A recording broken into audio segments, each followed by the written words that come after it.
Hi అండి. ఇవాళ వీడియోలో గుడ్డు పులుసు ఎలా తయారు చేసుకోవాలో చూసేద్దాం. ఫస్ట్ దీనికోసం ఎగ్స్ ఫ్రై చేసుకోవాలండి. దానికోసం వెడల్పాటి బాండలు పెట్టుకోవాలి. అందులో 2 టీ స్పూన్ల ఆయిల్ వేసుకొని ఆయిల్ కొంచెం హీట్ అయ్యాక ముందుగా ఉడికించి పెట్టుకొని ఘాట్లు పెట్టుకున్న గుడ్లను వేసుకోవాలి. ఇందులోకి కొద్దిగా పసుపు, కొద్దిగా సాల్టు, అలాగే కొంచెం కారం వేసుకొని ఫ్రై చేసుకోవాలి. ఇలా ఫ్రై చేసుకున్న ఎగ్స్ని పక్కన పెట్టుకోండి.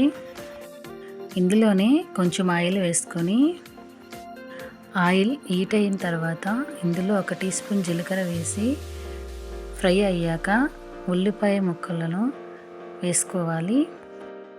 అలాగే కొంచెం కరివేపాకు వేసి ఫ్రై అయిన తర్వాత 1 టీ స్పూన్ అల్లం వెల్లుల్లి పేస్ట్ వేసుకొని పచ్చివాసన పోయే వరకు ఫ్రై చేసుకోండి. 2 టమోటా పెద్ద ముక్కలుగా కట్ చేసుకొని వేసుకోండి. ఇందులో రుచికి సరిపడా సాల్ట్, పసుపు వేసుకొని మూత పెట్టి టమోటా అంతా కూడా సాఫ్ట్గా అయిపోవాలి. ఒకసారి మూత తీసి చెక్ చేయండి. టమోటా అంతా కూడా సాఫ్ట్ అయిన తర్వాత అంతా ఇలా మిక్స్ చేసుకోండి. ఇప్పుడు ఇందులోకి 1 టీ స్పూన్ ధనియాల పౌడర్, 1 టీ స్పూన్ జీలకర్ర, తగినంత కారం అంతా ఇలా మిక్స్ చేసుకోండి. ఇప్పుడు దీనిలోకి చింతపండు పులుసు యాడ్ చేసుకోవాలి. తరువాత 1 కప్పు దాకా నీళ్ళు పోసి అంతా కలిపి వేసుకొని మూత పెట్టి 3 నుండి 4 నిమిషాల వరకు పులుసు అయితే అంతా దగ్గర పడే వరకు ఉడికించాలండి.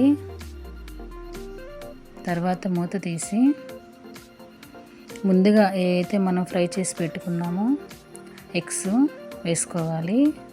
ఇందులో అయితే నేను ఒక చిన్న బెల్లం ముక్క అయితే యాడ్ చేసుకున్నానండి, అదైతే చూపించలేదు. బెల్లం ముక్క వేసుకోవటం వల్ల టేస్ట్ అనేది బ్యాలెన్స్ అవుతుంది, పులుపు ఎక్కువ కాకుండా ఉంటుంది.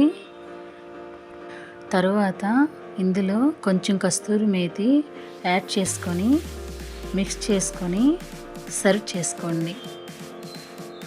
మీరు కూడా ఒకసారి ట్రై చేయండి.